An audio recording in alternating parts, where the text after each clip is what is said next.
It's a program that began by responding to women who are victims of domestic violence who came to us. And the counselor from Loyola actually discovered lots of women. Most of the people who came for counseling were victims of domestic violence. So we got a counselor, then another, and another. So we ended up having 6 full-time counselors today. And the program expanded so that one of the counselors takes care of children. So we have children in a group who are under 12 and one that's over 12. And this is because the victims themselves wanted to have something for their children who were traumatized by the violence.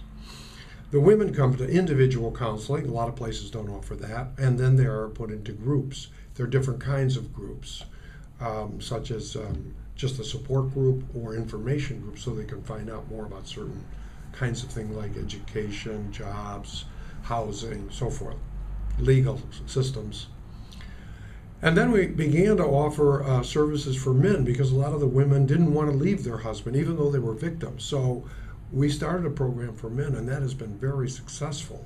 The men have to be nonviolent at the time that they're in our program. Some of them are people who have already left their wives, or their wives have left them.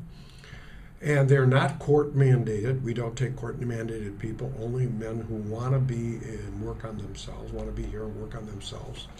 So we have like 35 men in that group, and it's a 27-week course. And a lot of men just stay because they form a good bond between themselves and they become active in the community. It makes some serious changes. So that's very positive. I wouldn't say, however, that the majority of men actually make changes, but these men do, and they're not the majority, but they can be done. And then the women's, they do individual counseling, and then they go into groups. And these groups are very supportive and one of the things we try to do is get the women to be active in the community because they've been isolated. Usually the abuser isolates the victim.